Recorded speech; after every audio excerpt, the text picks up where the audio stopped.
Alright everyone, hang on, I was at the room, Arnie's got us going, nice and early. Music up. Let's put some music on. Pass this week, never mind. It's good.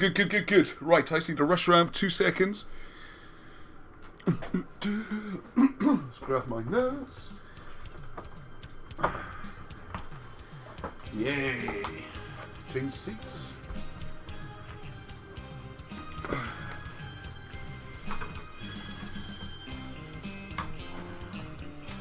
Oh, we got so much happening this week. It's so exciting.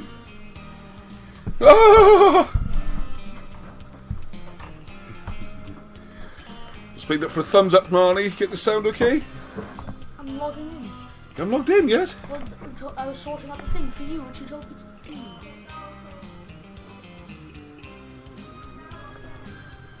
Sounds okay, says Angie. Good. Alright. Judging by Hardy just jumped across the table, I think that came through very loud through his headphones. Just bear with me a minute. There's a couple of things to write down, so make sure I don't forget. Ah, yes.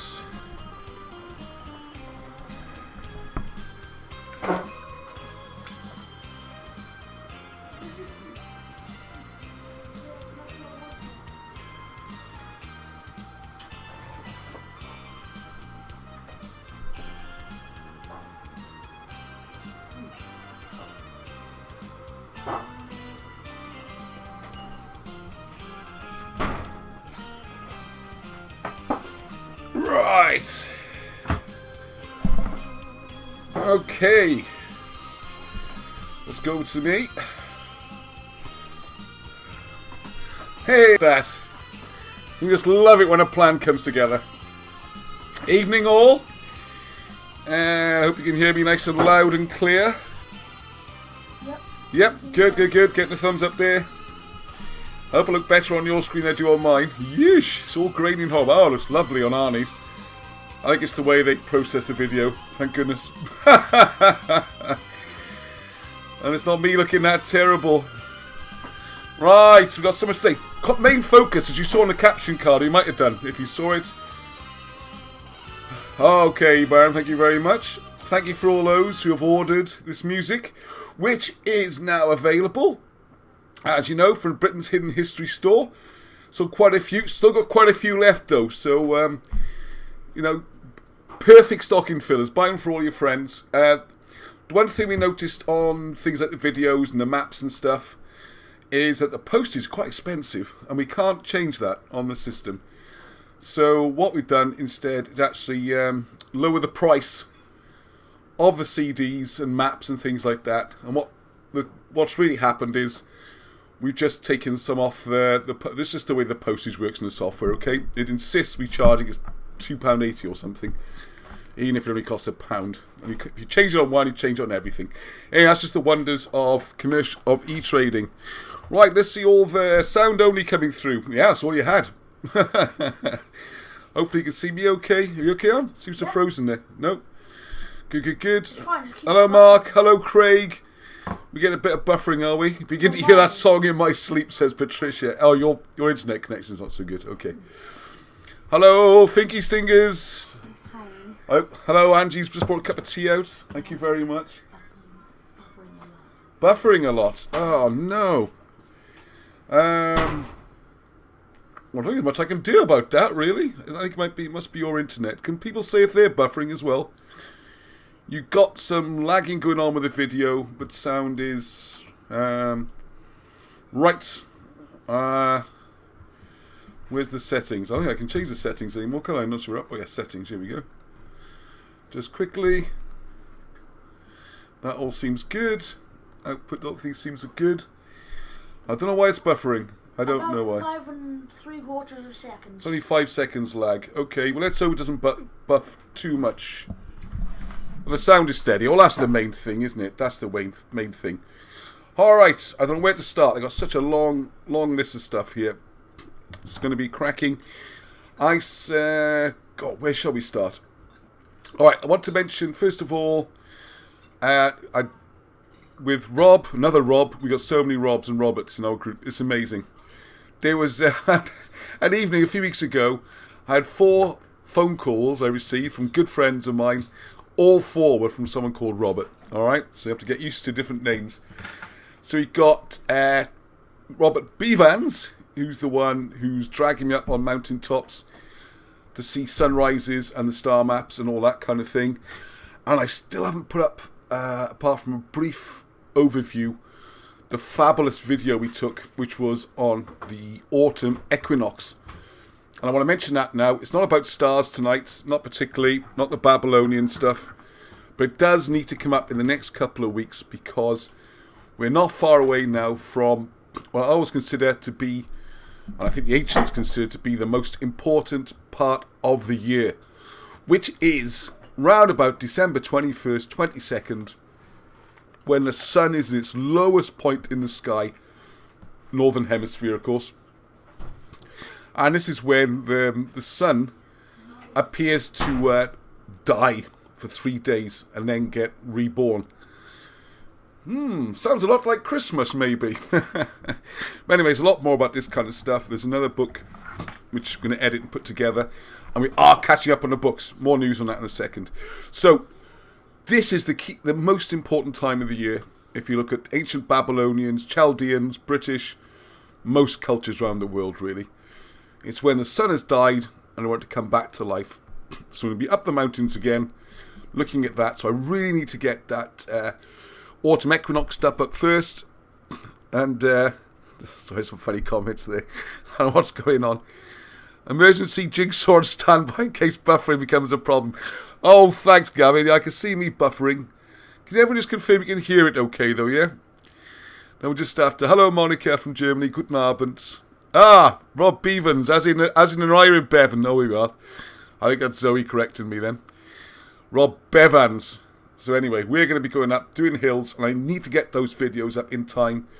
So I want to encourage everyone to really pay special attention, try and get to a good vantage point to see what happens in the winter solstice, the lowest point.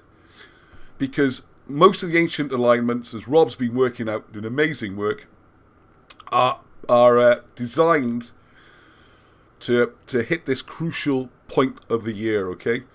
And obviously, I'm not getting into any politics or anything, but this year particularly,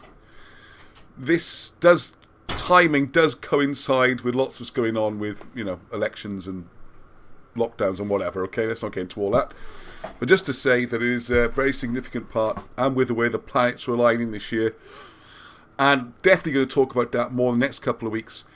And the great news is, if you are getting up for dawn to watch, it'd probably be about, I'll state 9 o'clock or something. I haven't looked it up yet, but it's not that early, okay? It's like the summer one, where you've got to be up at 4 in the morning, and then go to bed at 11 and get about 3 hours sleep. This one, Sunday, 3 hours sleep. This one, sunset. Rob's interested in the sunset as well. And that's, what time does the sun go down this time? 4 o'clock or something? So it's not really putting anyone out. So if you are interested at all in star maps and stuff, you've got about 3.5 weeks, roughly, to sort out where you're going to be, what you're going to be doing. About 4 weeks. Alright, so that's really important. Oh, I've got one note on here. Oh, what's happening on? It just finished. Is this finished? Well, for me it did.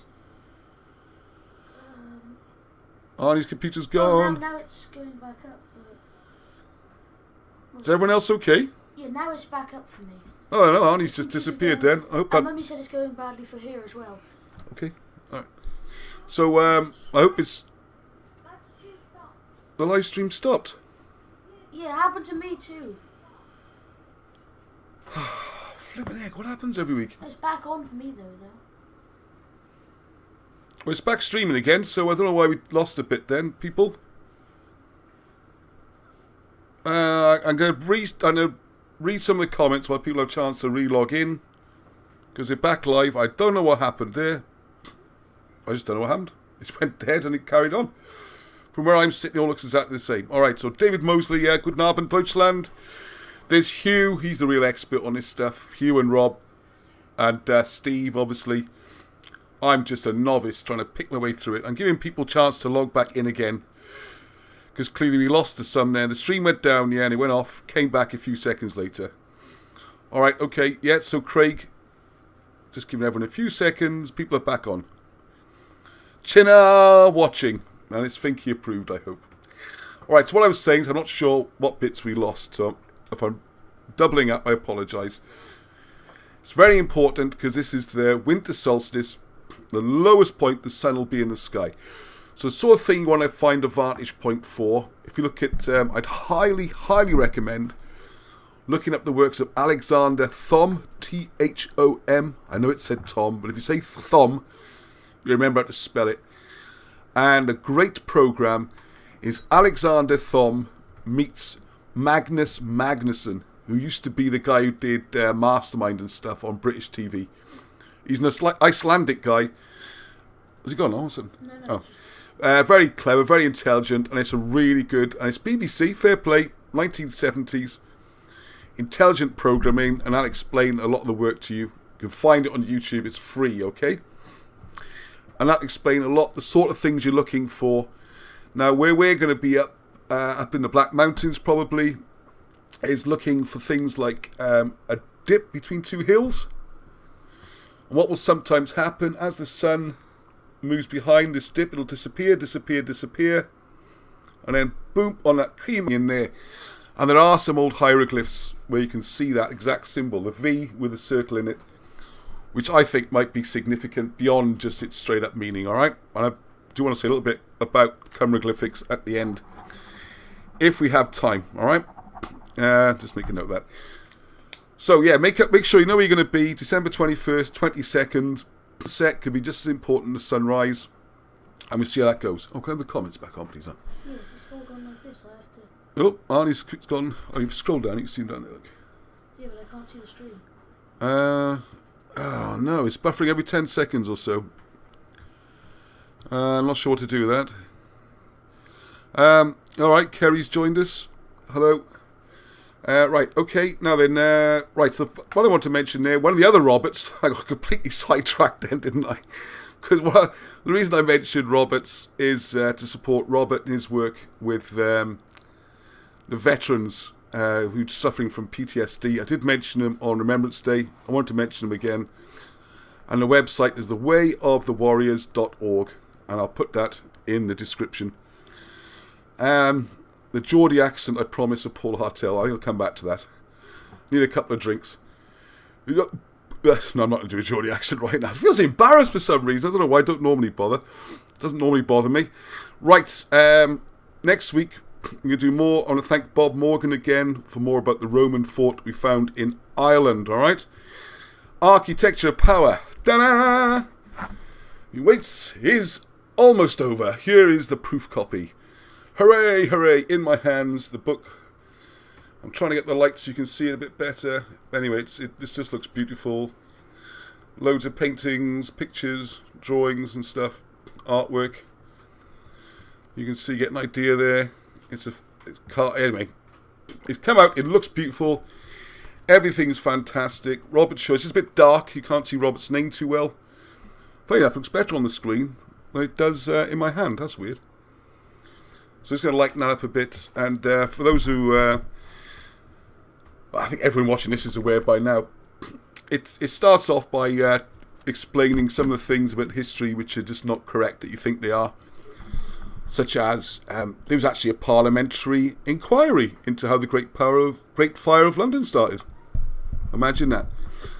And they showed it was arson and nothing to do with Fernier in Pudding Lane.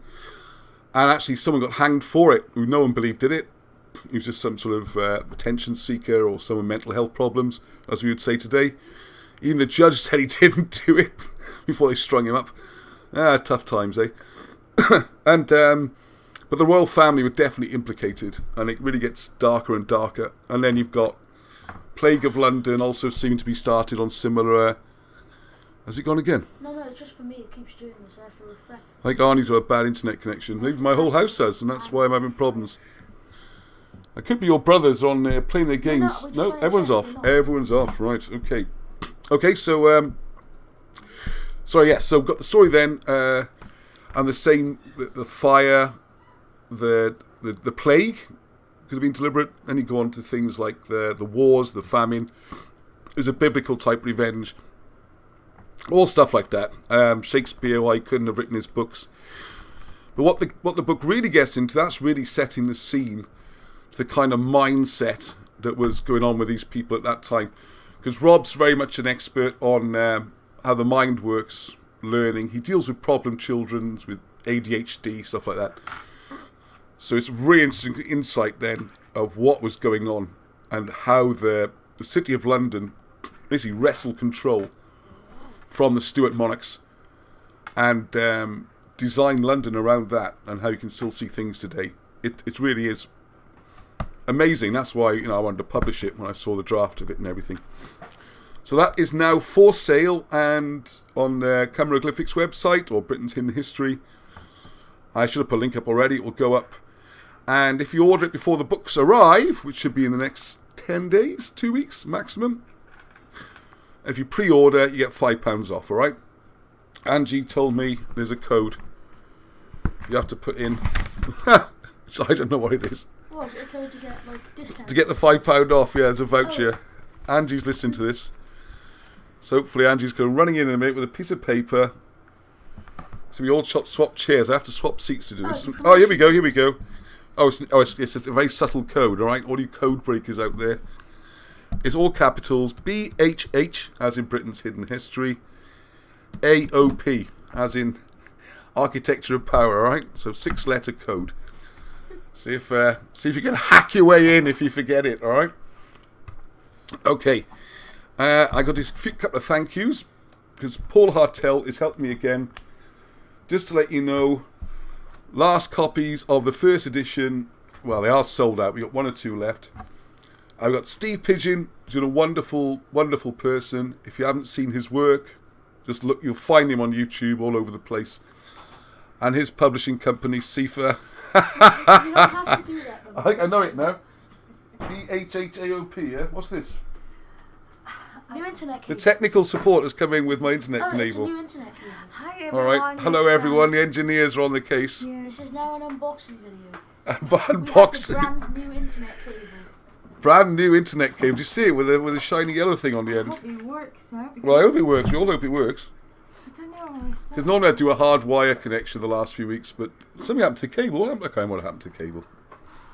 Excuse me. When you have 3 children, and I'm pretty clumsy too, you don't ask what happened to the cable. Oh, hang on. Careful, Ange. You just give up to ask, you know? You just give up. You just fix the problem and that's it. Don't ask what happened. Don't ask. Oh, don't ask what happened. Yeah. Technical services. This is live repairs. I'm really worried, Ange. Isn't It's not like here, you know? Ange, you only got lights? Can No, not on me. Oh, there's Daddy's phone Yeah, here.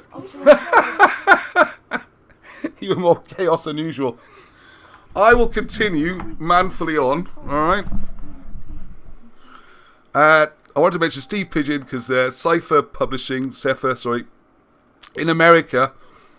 So second edition will be available in North America as well. So you won't have to import it all the way from the UK. I'm sure they can do a lovely job. Alright, everyone. No, just pull this down here. Pull this down. Pull that down there. You'll see the torch. There it is, look. Okay. So I did something technical there. I knew where the torch was on my phone. Yeah, I'm good. And there's going to be a second edition, okay? And I was hoping to talk about it this week. Maybe at the end if I got time. Well, I don't think I'm going to have time, so we'll... Just don't touch it. Don't touch it. I'm trying to touch anything. I'm terrified. No, can you please check? Please check. Check what? Internet signal thinks this one. Yeah. That one? This, no, go back. This like TV? That one? Yes, this one. Can you check please? Yes. Yes? Yeah, can you... So now everyone knows. If there was any doubt, everyone knows who the brains of the outfit is, alright? Could have done it earlier, mind. I didn't say that. Right, I always want to mention there the Cymroglyphics quickly. Alright, everyone's going with Arthur. Come on, Ross, crack on. All these interruptions. This is available now. It's going to be beautiful, alright?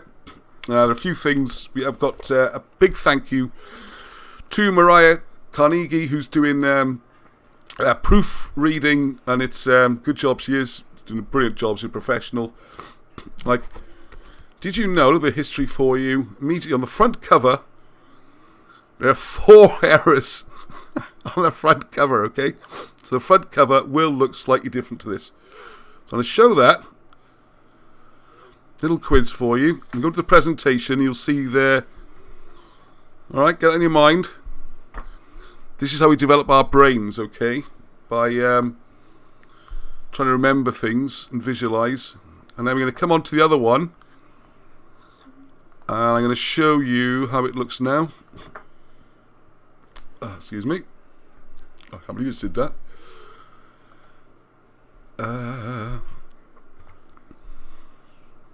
Alright. Ah, yes, that works. Brilliant. So can you see the 4 changes from the previous one, eh? Yeah, a little bit of a clue. Alright.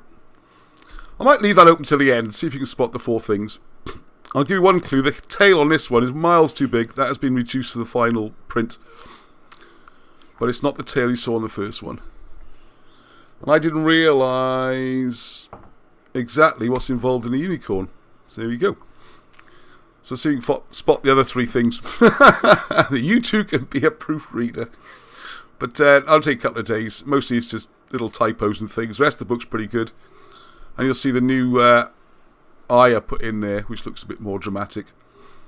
Okay, so right, we're going to go on the presentation. I think I've jumped in. Right, okay, so it's just a quick one. I've got to speed up, Ross. Any more? How are we doing now? Is it coming through okay? Yeah, it's coming through okay. Brilliant, brilliant. It's now coming through. Oh, better now. There we are. I should have plugged it in before. Right, I just want to mention Julian Petkov. I don't know any Bulgarian. I'd love to say hello in Bulgarian. Someone could put that in the comments. Maybe Julian's watching. He watched one of the previous videos, which was in August. It's the one with the fancy picture of the Georges, the Hanoverian kings. How British history was hidden or something like that. Something creative. And he's just watched that and sent a message this week saying that how similar Bulgarian seems to be to Welsh, which is interesting, you see, because that fits in with the migration routes, you know, from the Eastern Mediterranean and Anatolia.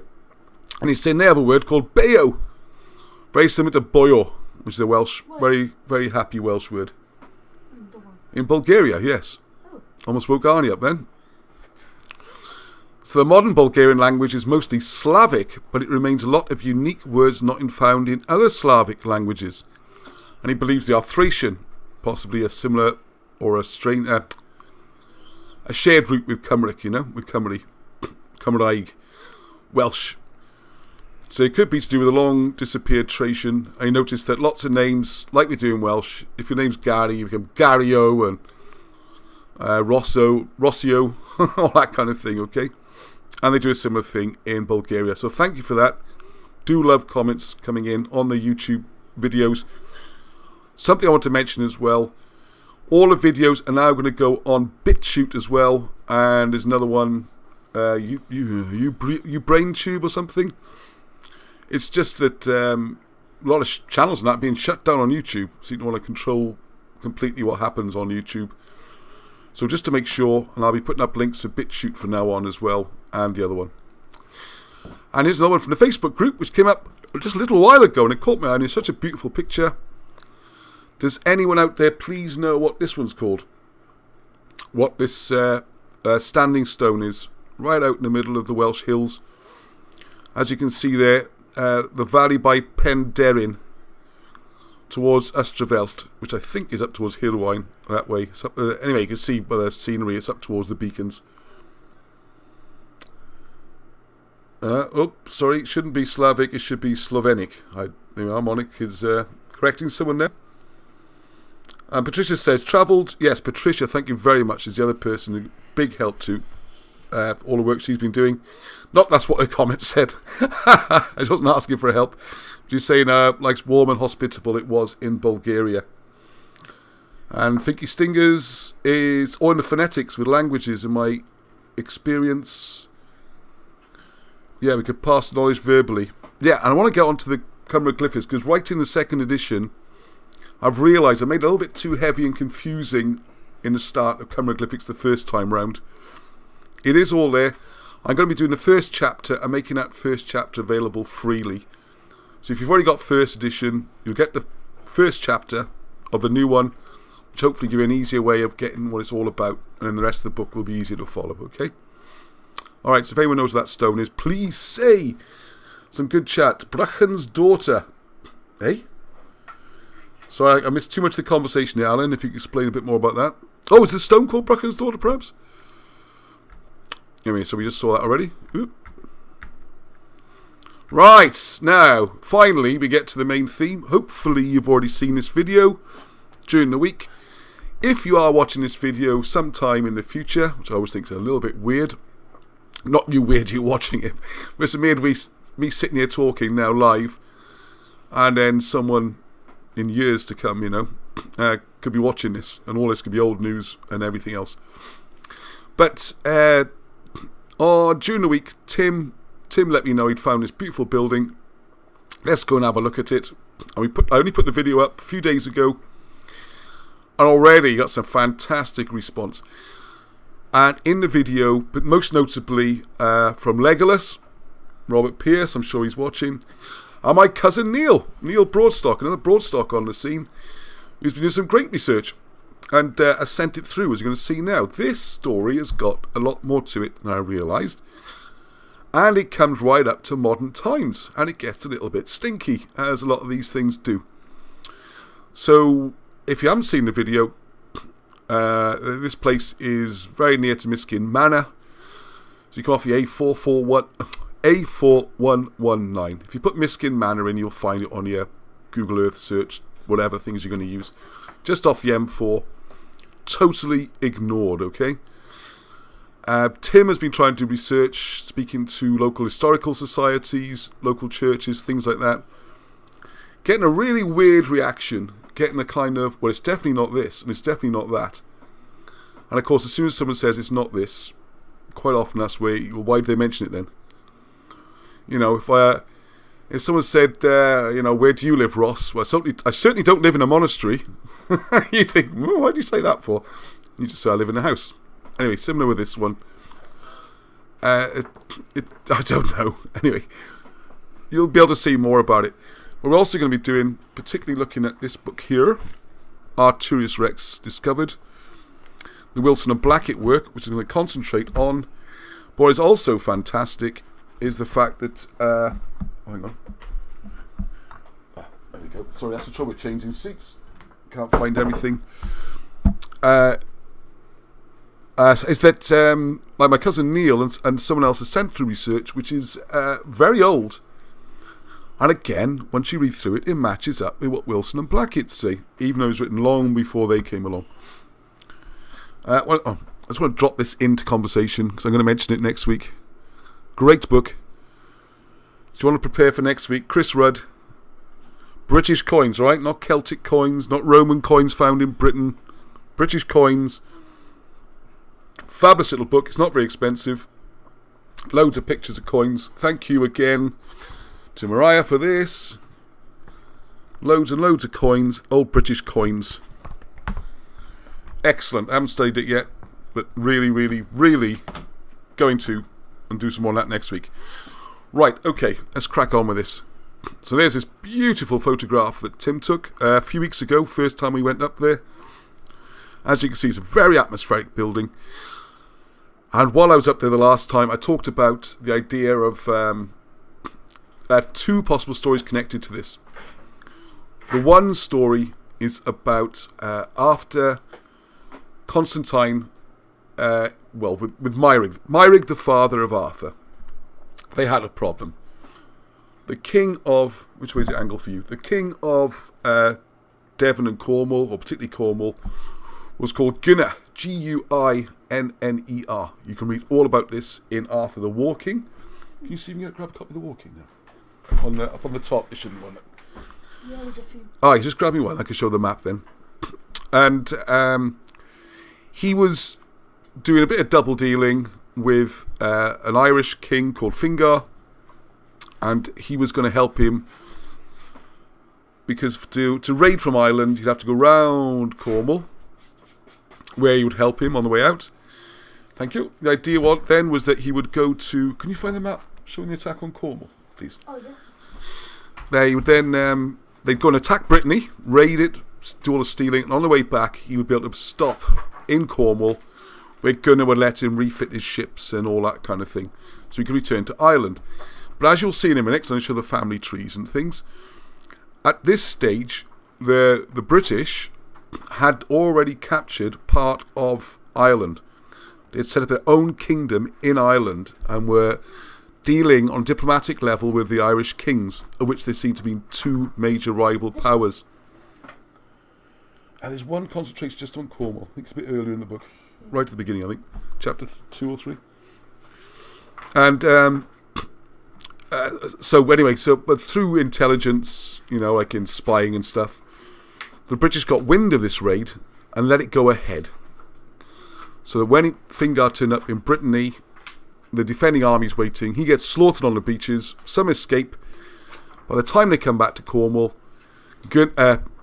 Myrig has come down with Constantine, a few others. Yes, thank you. Yeah, the book was a little bit wet to the top, so Oh, it's a damaged book anyway. All right, okay, thank you. the marks intact. Yes, and battered him. So I'm just going to try and... most of the stuff is in the system. I'll just go back to me for a second. So you can see what we're talking about. Yeah, yes, come out really well. So we got Fingar's journey all around to Brittany, and then on the way back. But by this time, this territory of Cornwall has been captured by the British, who come down, and they've done it in a very subtle way. They sent a fleet all the way around here and landed and come in this way. So what they've done, they completely trapped Gunnar, and at the end of the campaign, he's been killed. His wife has gone to hide in Tintagel, which is not a castle, it's just a little sort of fortified house or religious place. And she's come out, and they've agreed to take her back to Britain, and she'll be fine. But the condition is, of course, they've got a problem, because Constantine has come in, and he's rather brutally in the book, isn't it, Arnie? Yeah, chops him in half with an axe. Chops him in half with an axe. I think he chops him that way, wasn't it? Doesn't it say come through his neck, down through his chest? Oh, the other way up? Yeah, he's riding on his horse, and he goes... Wow. You should have Arnie on camera to see that then. He's riding on his horse and he's chopped upwards. It's Alan Wilson writing, or Wilson and Blackett writing, it's gruesome best. Walking's great fun. I've got to put more recordings up, because we're reading through it at night, aren't we? So anyway, but the problem is, in British law, the rights could transfer through the female, through the wife, the female. And because she had the lands through her family line, anyone who married her could have children who would have a claim on Cornwall, which would be a real problem. It could cause civil wars, who knows what. So Myrig has tried to convince him, so they put her up in a monastery. This is where we come back to, this might be the one, it might be the one, but it seems a candidate around here. So just live out her life, boring existence, living out her life. And then she bumps into a chap called Cawdraf. Cludog. And Cludog and her start to get on really well, and they want to get married. They're not being discreet about it, they just want to get married, okay?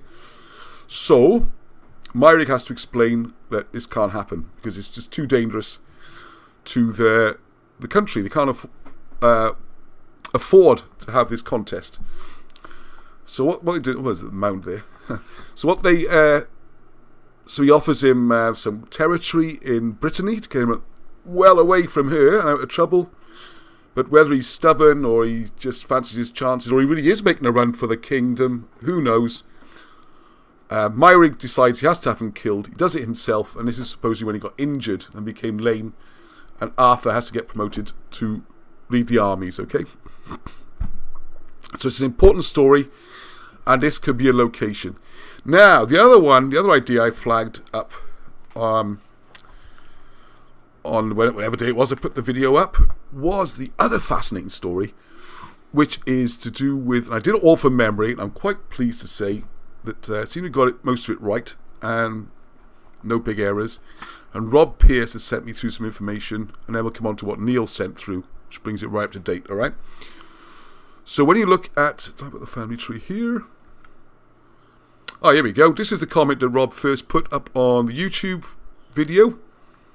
If you just go back through a few videos, you can't miss it. It's in visits to the sites.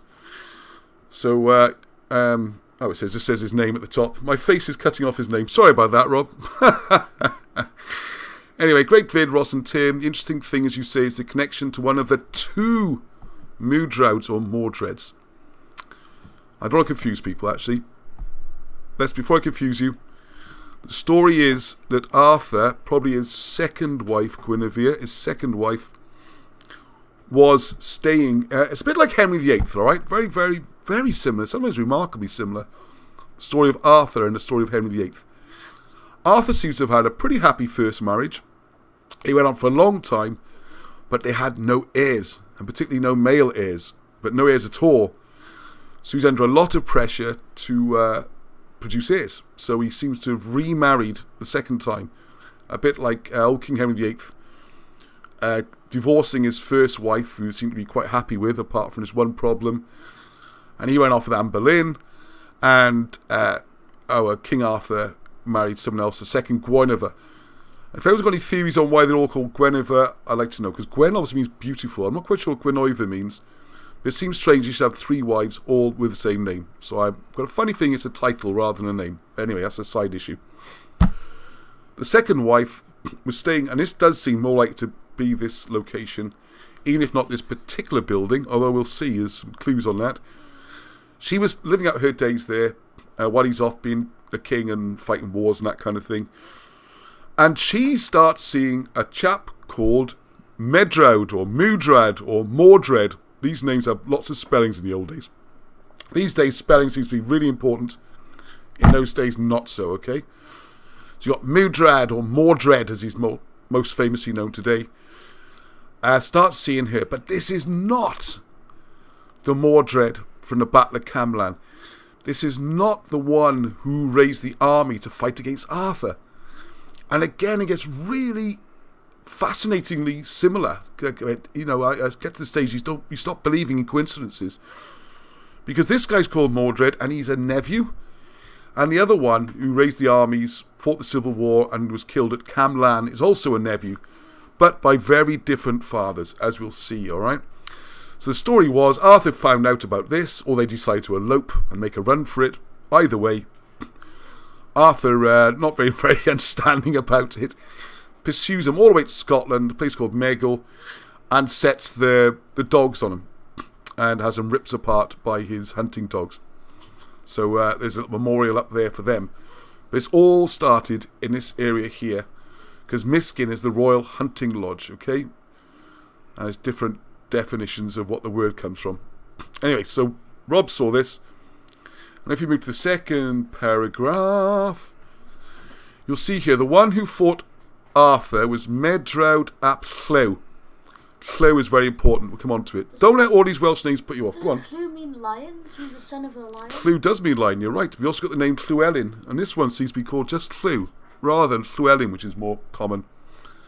But we'll see who Llew is. Is it my, So there was literally a dude called Lion. A dude called Lion, yes. You're quite right. And you got Lleon, which is also lion, isn't it? So you got Caerleon, as it's called today. Another dude called Lion, yeah. You got a brother called Lion as well, haven't you? Not sure that counts, he says. He might be listening. Hope he's listening. Anyway, while the other was Mordred ap Cawdraf, and this is St. Cawdraf's area. You've hit on more than you realise here, Rob. So the link is pretty good, logical proof given the ancient genealogies. And Guinevere, as we say today, Guinevere was local to the area. An affair was highly probable. Yeah, you'll see who she was, anyway. Then you have the treacherous nephew, Mordred, who fought at Camlan. So even if today, if you type in the word Medro into Google Translate, you get treacherous. So amazing little snippets of truth echoing down the centuries in most of this research indicate that the hidden history of the island can be found with dedication, positive attitudes to ancient Britain, instead of simply accepting what you're taught in school, isn't it? It's all about looking at the old texts. And I would also add to that, as Rob would, because he comes on many trips with me, look at the old sites and buildings and see what you can see, alright? How can everything be unreliable? Yes. When you piece it together logically, it all fits. Great work, lads. Keep it up. Yes, and we'll go on another one together soon, Rob. So don't be daunted. You can order these from the website as well. There's the whole family tree. I'm going to zoom in. Wow, it still looks quite a lot to take in. I hope you can see it. If you're watching on a little phone, it's going to be a bit difficult. Hopefully you got a nice big screen. Right in the middle, and you can see my arrow moving around. There's Arthur in the middle. Arthur. Called Arthur 2 here. Arthur 2nd. You have to come all the way up here. Just off the map now is Arviragus Arthur 1, okay? But where it's in the 6th century. So I've drawn this family tree so the direct line is nice straight down the middle, which I know Alan Wilson loved that. Because he'd drawn the other one by hand, him and Barham. I had the advantage of using things like Photoshop and seeing how they've done it already. He said, oh, this is great. You got all the names in a straight line down the middle. I was like, yeah, it only took about 2 weeks. So there you go. So if you wouldn't mind chipping in when you buy these, it was a lot of work. Right, so there's the main line, okay? So you've got Tudrig, who's the grandfather of Arthur. Meirig, who married Onbraust. That's his parents. We get Arthur, okay? And then his various offspring, which is another puzzle in itself, okay? Now what we have here, if you come across, I hope you can see my little arrow, if you go all the way over to the left, you've got another branch here, which is Cradog Vreichvras. It's a great name, isn't it? Vreichvras. Brawny arm, that means. So I'd rename you Vreichvras, aren't I? How do you think it'd be called Brawny arm? Mr. Lion, Mr. Brawny. Well, that's funny you just say that, isn't it? Because, Brawny Arms is the grandfather of one, and Lion is they're quite macho names, isn't they? Anyway, in this one, it's spelled Cawdraf, alright? Who's the son of Caradoc, and his son is Medriad here, or Mordred. And I think this year, with the greatest respect to the almighty Wilson of Blackett, the book I took this from was the Arthur, King of Glamorgan and Gwent, one of the first books they ever did. And they've done a lot more research since then, such as Artorius Rex. Sorry, I put my stickers on because I scribble all over the book. Some of the books I write more than them, I think. And I don't want someone to buy a book and get sent my scruffy copy. And I don't want to grab a different copy every time I make notes and ruin loads of books. So that's why you see these horrible ugly stickers on a lot of my books, okay? Right, so we got there. This Mordred, right, is not the rebel. He is not the rebel. That's a mistake. And I'm going to change this, and I'm going to have to somehow try and squeeze more in, because what you have coming back up through... where's Arthur? There he is. Up through the other side of this family tree, you're going to find that there's Flew, the lion, Charlie enjoys. Oh, okay. What's that one? Oh. Hey Ross, I found out that JFK Kennedy's late. Oh, right, okay. Right, not today, Monica. Not my JFK today. We're sticking to 6th century, all right? If you could, please. Right, so what we're doing is... throw me a bit now. It's actually thrown in JFK. Right, yeah. So what we have here is Flew and his son, who's also called... He had 2 sons. This is very important. Mordred and Gwalchmai. Oh, he's laughing there. Now, if you look at this, the situation we seem to have had is that Arthur's first son was Naui, or Noah, would be a translation of Noah. And he was also known as the Glittering One, the Shining One. He was wonderful. And he seems to have been killed while fighting the Vandals, who were invading Britain, which might come as a bit of a shock to some people, but they're the ones who became the Mercians. So when he died, we had a problem, because he no longer had any heirs, and already he was getting on a bit, 60s, in his 60s perhaps. And it was seen to me that he, you see Naui, oh hang on a second, there's Naui there. Let's come back to me so I can see what's going on, because I want to show you what's in this book as well. So what would have happened then he's and well, Wilson and Blackett, as they say in this book, Arturius Rex, is that all these books are available for Britain's Hidden History website, as you were saying. Okay, someone was asking on there.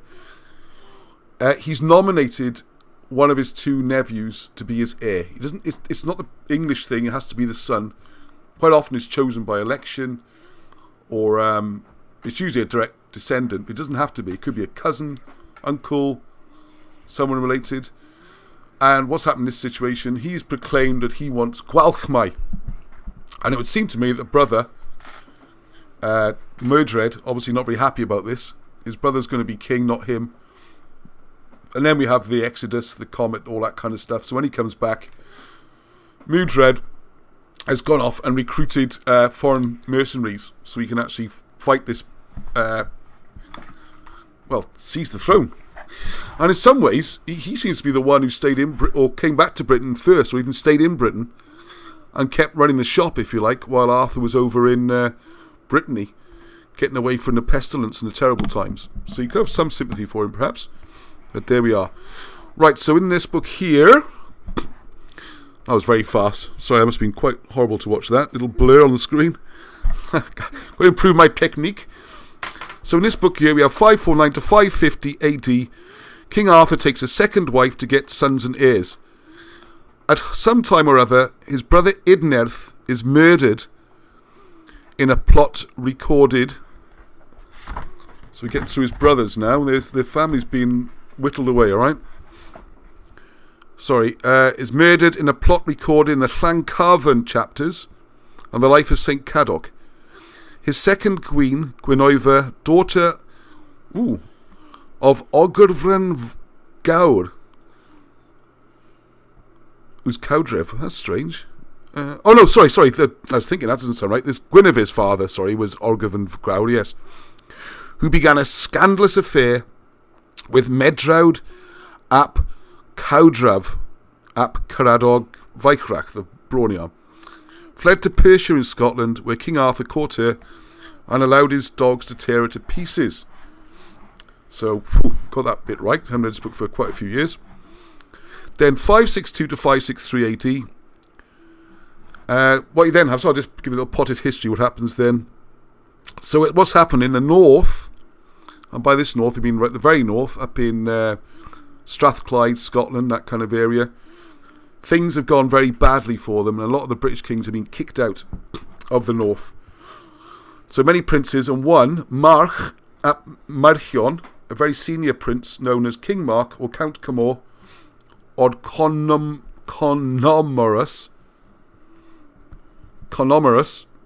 who you will see on some coins. Always they say it's the Roman Empire, but it's actually Conomorus, or Conomorus. He becomes greatly troublesome, finally attempting to dominate all of Brittany. At this time, King Arthur is establishing Llyw, Arawn and Urien, the sons of Cynfach Oer, the brother of March ap Blaen, as northern kings. So we're still trying to maintain a British kingdom up in the north, okay? But then 555, 566 is the pestilence, the plague, the comet, all these kind of things. Everything's going all over the place. The great areas become uninhabitable. People migrate to Brittany. And at this time, the heirs to King Arthur are his nephews, Gwalchmai and Mordred, the sons of Llyw ap, in this case means son of, Cynfach and Gwyar, the sister of Arthur. So they're all interrelated. There's a lot with these royal families. And you can see, I'll just throw this as a side one in. You can see this is Bruchen, who's famous. Although there are actually about 5 Bruchens.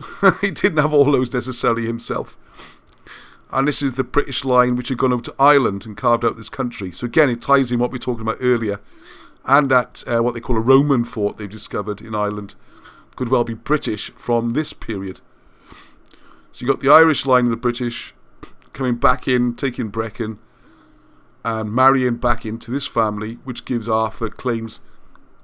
What you see on the family trees, everything's coming in towards Arthur. That's why he's so important. You got the family of Coyle. He's trying to marry them into his branch. So the 2 main branches of Britain all in one.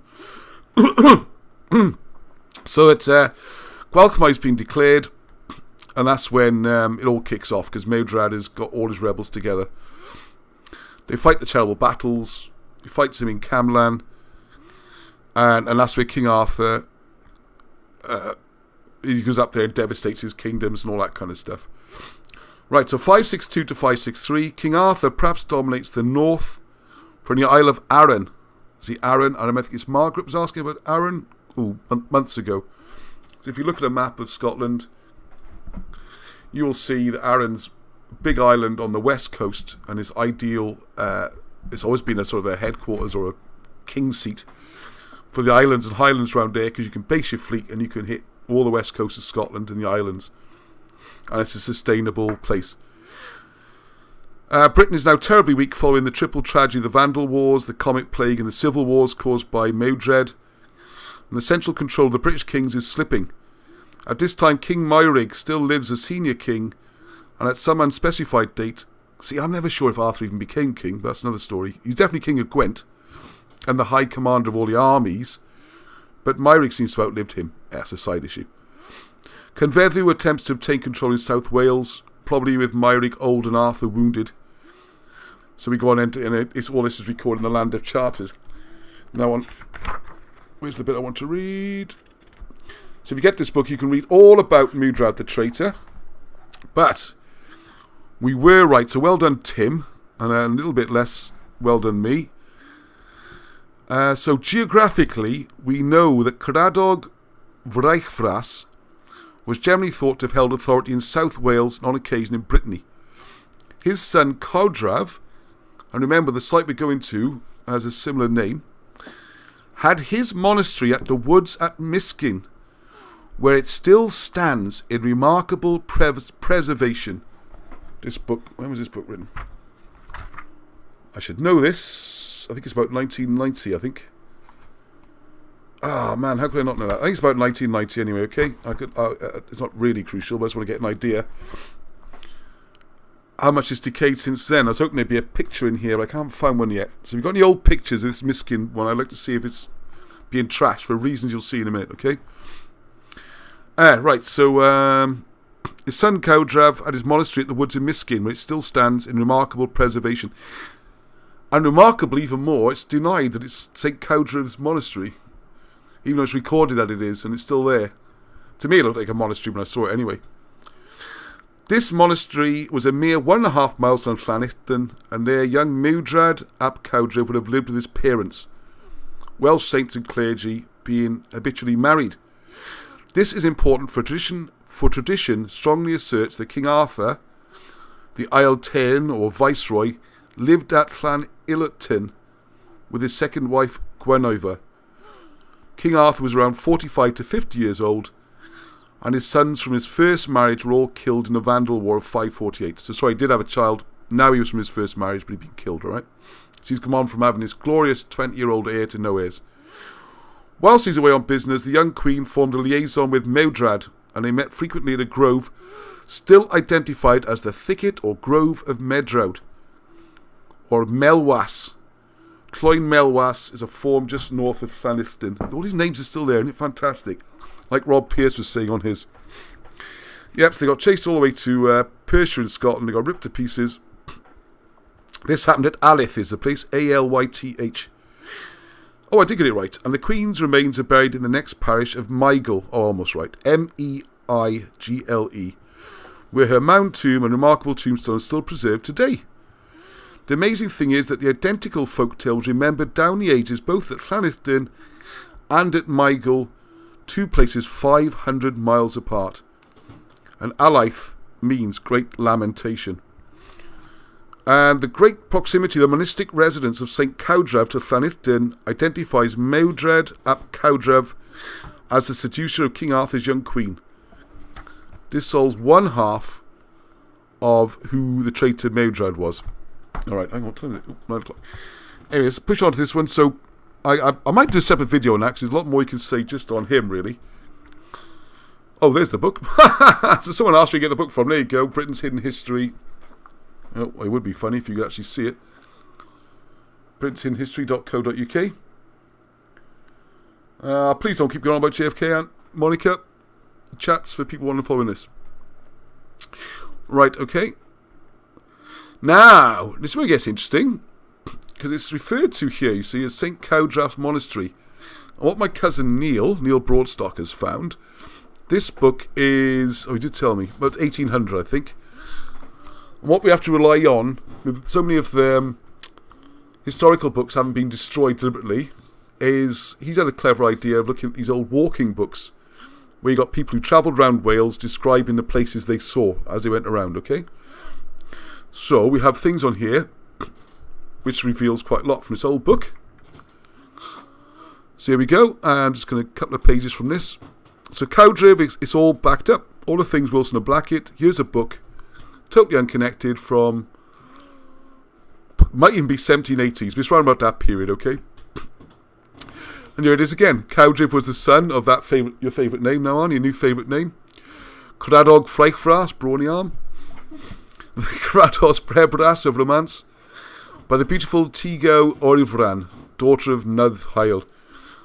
So all these different names and everything there. And then we're told of the core of Cawdraf in Glamorgan, for the 300 saints. And this has become interesting for me, because the cores, if you're not aware, the old worship places, like those circles, like the one, if you look at the video, you see the world's oldest Christian church or something it's called, one of the videos I did, where you can see a large one, probably the core they're referring to. It's a circle bank, and you all go inside to pray or worship, and it's outdoors because you want God to see you. And the idea of a core is where the word choir comes from. It also refers to this system where you have monks operating in shifts, so that 24 hours a day they'd be praying, 365 days a year, and there's 3 of these great cores doing their constant vigil, and when rich people died they would leave money to keep it going, that kind of thing. What's interesting here, the core of Cawdraf in Glamorgan was for 300 saints. Remember that number, 300? And that Einion ap Collwyn founded Llan Trisant after Llangad Dwrf was burnt, alright? What is that book? Sorry, I'll go up. That is the name of the book, alright, Patricia? There it is. Nicholson's Cambrian Traveller's Guide, alright? That's it. I'll try and find more and put it in the description and how to buy it. I'm hoping Guian might do it or something. Now what strikes me is I live very near here, and Llan Trisant is always the church of 3 saints. Hey, maybe it's the church of 300 saints. 300 Tree Sant is similar to Tree Sant, if you know what I mean. 300s is almost the same as 3 saints, if you say it in Welsh. Anyway, what's interesting to me here, the ruins of this religious house are to be seen about 1.5 miles south of Llan Trisant, on a pretty situation above Miskin Manor. It is also called, not quite sure what that means to me, I think it's a double L, Gethli Cawdraf, his grove, okay? So there you got it, in a book about 1800, saying, yeah, it is known as Cawdraf, which does fit in with the story, the one which, Wilson and Blackett get a lot of stick for, about this being the place of Cawdraf, and it being Cawdraf's son who caused the trouble with Guinevere. So he's now generally, has been for some time, accounted a patron of Aberech in Carnarvonshire, which is up north, if you don't know. Wales a lot more, moved around a lot more in those days. In the other saintly genealogies, however, he is never associated with either, nor even included as a saint. There is a fun in Cawdraf at Aberech. So what he's trying to say here, if you read it all, there's no real saints this can refer to, this apart from Cawdraf. And if you want to come back to this and pause it or something and read it in more details, you can. Oh, hang on, that's the same page twice, sorry about that. Right, on the eve of St. Cawdraf's festival, all the children brought into the church a number of candles, which they've been making themselves or brought. One candle for each member of the family in whom they are particularly interested. They knelt down to these ceremonies. This is a really important place. And one of the things which Neil has found and pointed out here, the triad state that Cawdraf was one of the 3 chief or prime ministers of the whole island of Britain. They were so called on account of their great influence. Whenever they went to battle, the whole population of the country, to a man, followed them of their own accord. In the tale of the dream of Rhonabwy, He is remembered among the councillors of King Arthur. It's all tied together. They're from the same era. They live near each other. They know each other. There's an old poem, look. Hast thou heard the saying of Cawdraf, son of Caradog Vraifras the chieftain? Let the work of the cautious hand prosper. And that's from the Llwy with, oh my goodness, Gorchoil o Araf. Right, so, and there's a poem written in the 15th century about it. And again, it's another great example of hidden history. More than I dreamed of here. And it goes on, it gets worse, right? Well, that's getting pretty good so far. Oh, I see. The way Neil's photographed it with his phone is a slight overlap, okay? That's why it's not really the same page twice. So you go down to the bottom now. There were 2 kings or princes of this district called Morgan.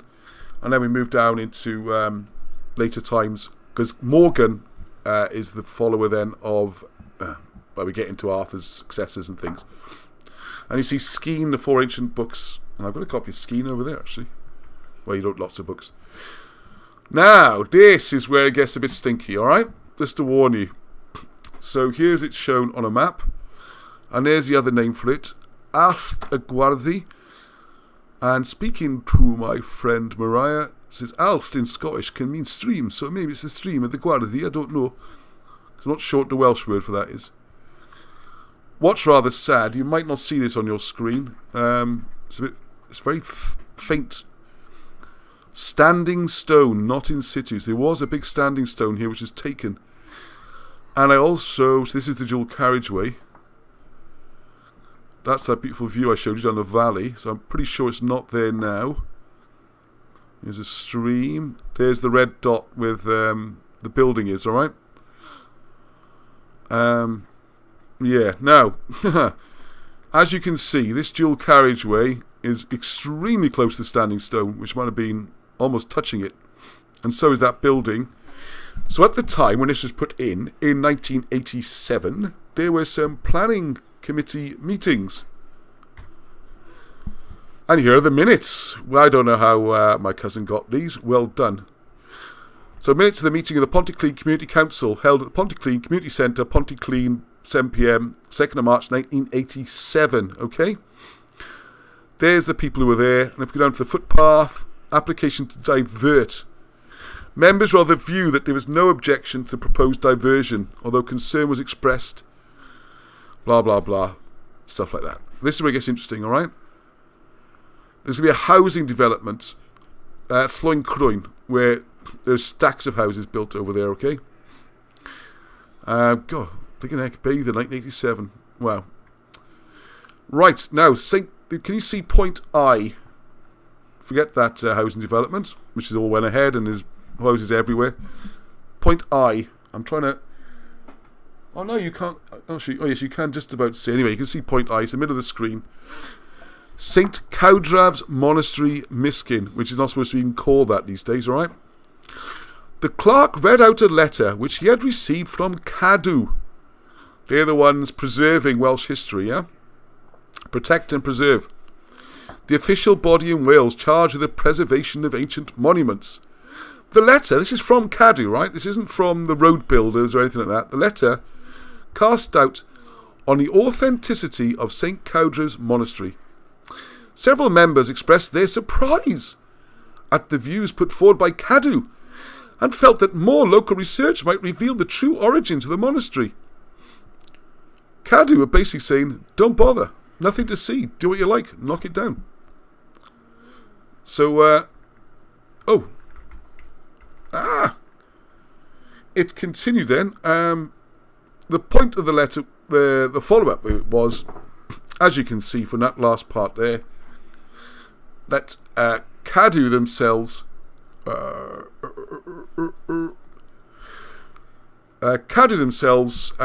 no real interest in this monastery or the building or the history, which seems a little bit strange, doesn't it?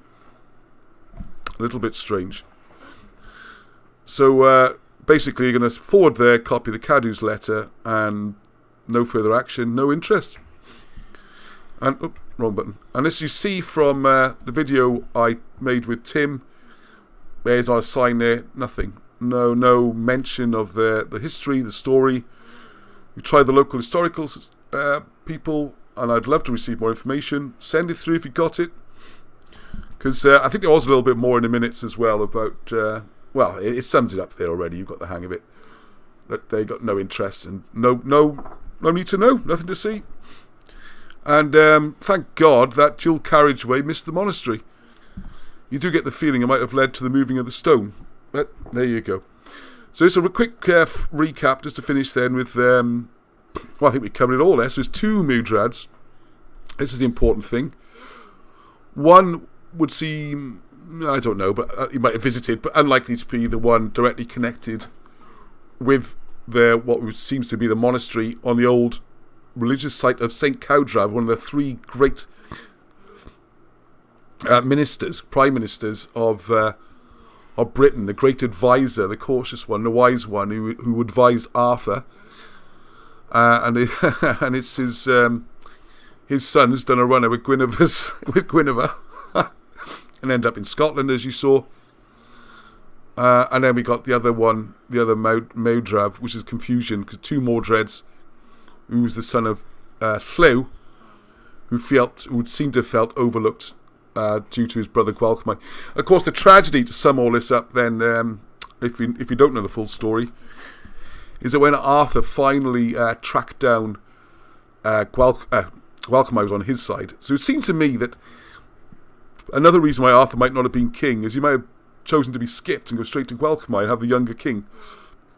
And then you have the stories about Arthur going to Brittany and become a religious, well, a hermit really, until again he has to be called out into battle. What a great, it's an amazing story. But anyway, he's supporting Gwalchmai rather than the other way around, I would suggest. And then they finally end up in this battle of Camlan. And while there's some, well, I think there's less discussion now that maybe Arthur was killed at Camlan, or shortly after. That seems less and less likely. He was wounded. It's just the wording is strange. What was certain and very tragic, both brothers got killed, Gwalchmai and Mordred.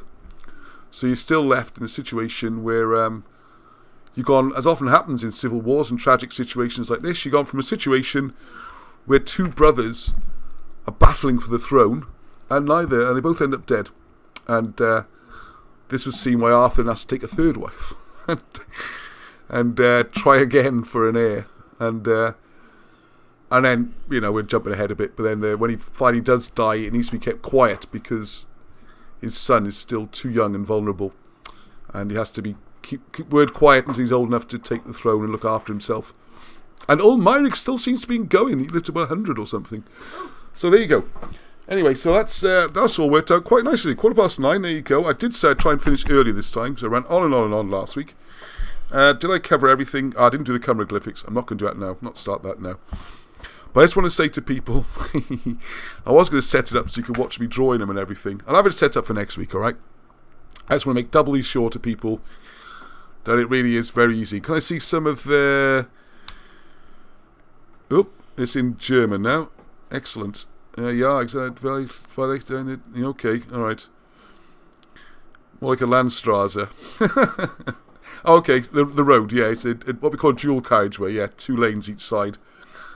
And if you are walking, first time we did it, we parked at the Castle Monach, which, by the way, Castle Monach means monks, and it could well have been some sort of religious place there as well, where the pub is now, where I worked for 1 night only. I did 1 night I used to do bar work, and I went in and had a strange experience. And that, they say, is another story for another time.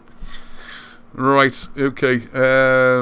Yes, sorry about the motorway. Sorry, Monica. Yes, you got the M4 is the major motorway running east-west. Not really hugging the south coast, but more or less horizontal. So it's a bit, because Cardiff and the Vale would be below it. As you get to places like Swansea and that, it's very close to the coast. It's almost a line across. It's the same ancient route's being used, as far as we can tell, well, forever, because that's the way through the hills. Then that's the only motorway being, well, it's supposed to be 3 lanes, it's only 2 lanes. And to be honest, Monica, I can see why you're confused, because I'm confused. The difference between the western stretches, the M4, and a dual carriage where it becomes the A48, there's no difference, apart from motor regulations. It's a con. We're told we have a motorway, you don't really. And there's speed limits all over it and stuff. But anyway, I'm diverging. So if anyone wants to throw any questions in on the Mordred, I hope you enjoyed that. I've certainly enjoyed getting this book out again and revising the story. Working very much on the life of Arthur again at the moment. What I want to say, answering people's questions from Julie. Oh, I almost forgot. Thank you, Michael Tomberlin. He's doing a wonderful job designing some amazing T-shirts with a message of peace. The Heddwch from the Britain's Hidden History. He's done a great job. With a clever little twist he's done with it.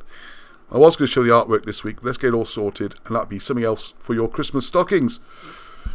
Anything else to mention? No, I think that's it. Remember, I'll start putting these on BitChute as well. But it will continue every Sunday on here. And there's more videos going up in the week. Architecture Power available now. £5 off for all those who get their orders in.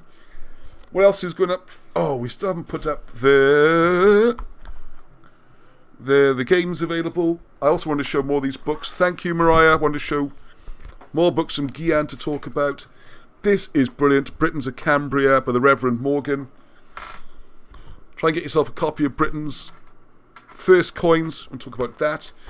Oh, there's so many hundreds of things going on. The hour just flies by. The week flies by. So I hope everyone enjoyed that. Did you see that? Oh, there it is. Thanks for your help. So for all those who didn't see it last week, I've clonked a very nice box, 18 centimetres square, and the boards are being done.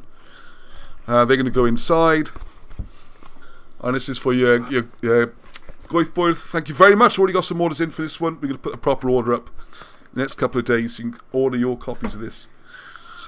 Not just Goith boys. You can play all the old games of the Dark Ages. Let's just say pre-7th, 8th century. Fitchel, the Irish version. Goith boys, and then I can never get the Viking Tavel, whatever it's called. Get that name quite right. Alright, so thank you very much. I think I better be careful before I don't really want to start another subject. Oh, hang on, before I blast everyone's ears. And Baron's album's available. Has anyone any questions you want to throw in tonight? Right, good, we've got some questions. Difficult thing about chiroglyphics is deciding what it is a picture of, and then which dialect word to use for it. Yeah, I can see what you mean there, yeah. I'm going to try to make the dictionary a bit bigger. This is my battered copy where I scribble all over. In the back of this, you'll see every hieroglyph. Well, it's 300 odd, all the ones you deciphered so far. Yeah, you can see that. So you see the column there, the pictures, what it is. So for example, let's just do an easy one. You might see a cross. Well, cross in Welsh is croes, intended word croeso, to welcome.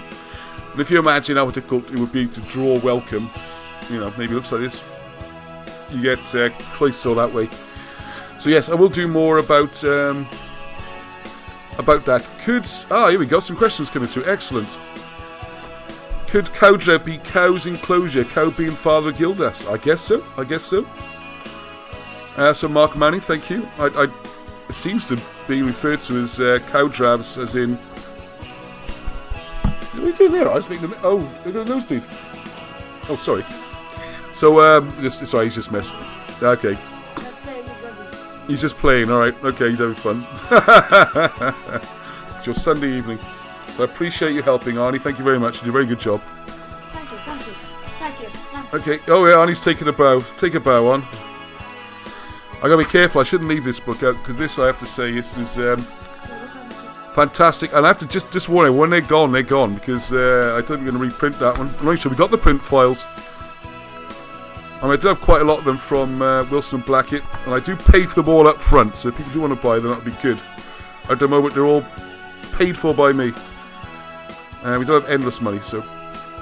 yeah, it's all about Gwalchmai and the Hawk of May and all that. It's fantastic. Yeah, but the chiroglyphics... I'm not sure about the dialects. I mean, it's the old Welsh seems to work here. I appreciate that comment. I'm interested to talk more with you, Mark. Is it Mark? David, sorry. which dialect word to use for it. I'm interested to know if you want to say some more about that. Anyway, North Star, everyone. I will do a bit on Cymroglyphics next week. And I set myself a deadline to get the transcript off to the publishers to get the book out in the next couple of weeks. Right, well, one last random song to play out with while people say goodnight. North Star. Thank you, very interesting. Thank you, Patricia. Diolch yn fawr pob. Which ones do you have, Arnie? Oh, track one. No, that's a bit different. Don't play this very often. There's a reason for that. It's supposed to be the start of the programme, yeah. Alright, change that. It's a bit of paradise. Yes, I like this one. Okay, so everyone, that's my playing out music. Oh, Benny Babble, didn't see you, Benny. Tilda, North Star. Can you say North Star, Pawb on there, on? Like you've done it there, like Tudor. Like Tudor. I always say Pob. Is that a Welsh, North Wales, South Wales thing? Tudor probably knows better than me. Alright, hope everyone enjoyed that. Ah, Bratwurst, aha. Yes, yeah. Arnie, if you want to bribe him and get yourself on the programme or anything, Bratwurst. That's the sausages.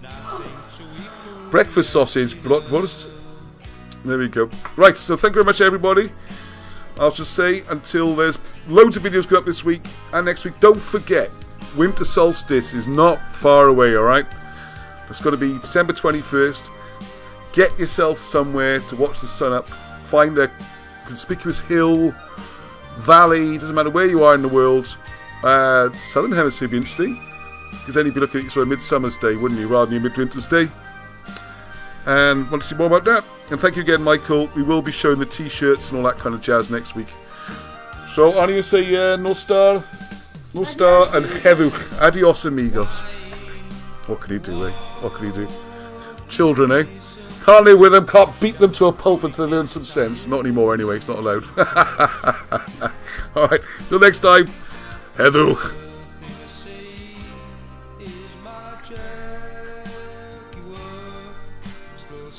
What number are we on, huh? 3, 4. You're on like 2. Press 3, 3? Press 3, that's the type. Honestly. Or maybe you have to manually switch it. That's what happened to me earlier. Well, it happened to me earlier. So why didn't you fix it? I thought it was working. Didn't work earlier, so you thought it was working. And everyone's listening to us now anyway. He's beating me, stop. I'm joking. Smack. See, I'll switch that to you, there we go. Can I still get King Arthur Conspiracy? No, that's the one book can't get at the moment. I'm happy to answer a few more questions if people want to chat here. It's just when it comes to editing and all that, I'll chop it off when this card appears. And if anyone's watching in the future, they know then they can just... Now, King Arthur Conspiracy is a huge book. The plan is to... I've had so much demand, perhaps we should just do it as a poor quality one, just as a print, you know? It wouldn't be very good quality. I'll have to... If there's enough interest, I mean, that seems to be the most requested book. The plan was to do it in different sections, as it were, in smaller books. Can you hear me over this? Let's turn it down slightly. Yes, we can. Oh, you can. Right. You call that a bed in the trade. It's a bed for me to talk over. Yeah, so get back to King Arthur Conspiracy. So the plan was, because we're doing these 12 volumes to cover all the work of Wilson and Blackett. And yeah, the Christianity book is almost done now. Sorry for the delay, my fault. Hang on, put some music on there. So the plan is to do one... In King Arthur's Conspiracy, it covers all the stuff about America, you see. So that would be a separate... Oh no, that's not this one. So that would be a separate book. And then, of course, it's got a lot of stuff in there about... what do you call it? The languages, Etruscan, how to read Etruscan, and all about the Lemnos Stela. And so I would do one on languages and one on migrations. They're the 3 main subjects in King Arthur Conspiracy. But I mean, it's like 600 pages. It's absolutely brutally massive. Fantastic book. I've seen them go for £1,500 online now, or 2,000. So I'd say, well, if we can get 50 people who want it, then we'll just do it. It's a big project. I better not say that. We'll do it in sections. I think it'll be a lot better, because then we can add more research and stuff. Like we're doing with the Christianity book. Got the unpublished work about it added to the old stuff, you know, about Helen and possibly something about the Ark of the Covenant. And I have one book with all the, saving the pennies here for $2,000. But publishing a 600-page book is not cheap either, that's the problem. We have to have some sales up front or someone to help finance it or something. And it wouldn't be possible to do a full index and all the stuff we've done with things like Trojan Wars, so it's just so vast. So I think 3 smaller books would be better for everyone, I think. The public needs it to be available. Yeah, I'll say all the contents that come out in these future books, and I'd love to publish it. But it'd take... I don't know how we do it, really. Oh, you're playing Rubber Wars, so I just moved on. Well, when you go to bed now, anyway, I'm at school tomorrow morning. It's getting a bit late, isn't it? There we go. Alright, so it is the most requested thing at the moment, so we'll do our best to it. Ross, last week there was a link to register for a discount on the books. Can you show it again, please, Browd? Which books are them, lad? Ich weiß nicht, David. Ich habe keine Ahnung. Wenn Sie die neue Buchen besuchen, dann kann man the code input. He's showing off. That's about all my German. Das ist alles. Die andere, ich habe verloren. Ich habe keine Ahnung. Dummkopf. Yeah, if you go to if you send me a message, David, send me an email which books you're after. If you're after the new one, you should be able to enter BHHAOP as you get to the checkout, alright? But any problems, just send us an email, you know, we'll sort it out. Was it submit Angie posted? Oh, I don't know now. Right, okay, well, there's a lot of good chat going on there, so I'm going to have to disappear. Put my little babies to bed. And me, I think, I'm all out. And I'll leave this chat on a few more minutes because I can see, and I will read the conversations later. It's good to see everyone's saying goodbye and chatting. So it's right from me, but I'll leave it on in a few minutes and I'll turn it off. So goodbye. And I'm unplugging the microphone. Stop me talking.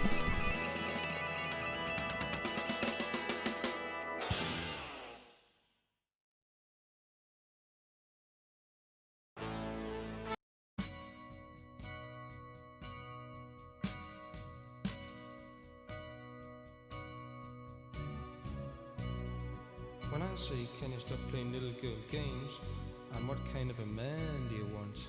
I meant, I am no saint, and I don't believe in fooling. You tease while I bend over backwards to please. Is this all for real?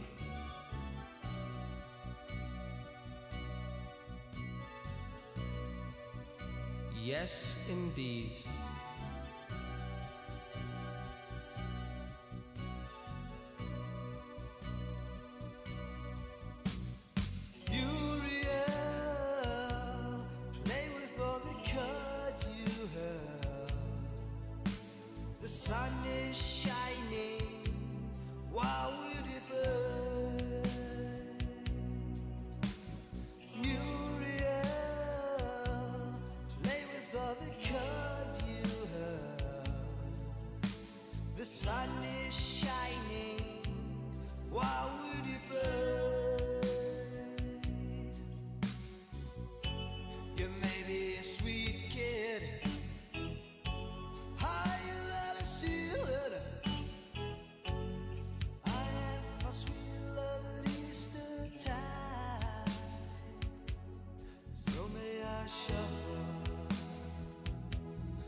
So Puritans are punters, slower than a night train.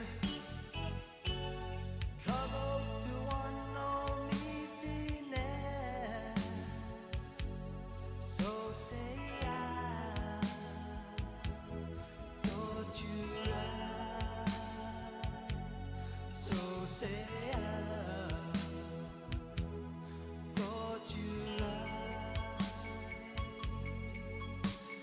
Forgive all my artistic class. You see me all mixed up in cash, like a cup of sand, the gravel of sand, the gravel of sand, the gravel of sand. I guess you all don't seem to give a damn, like air conditioner in the cloud. No reply, no reply, no reply, no reply.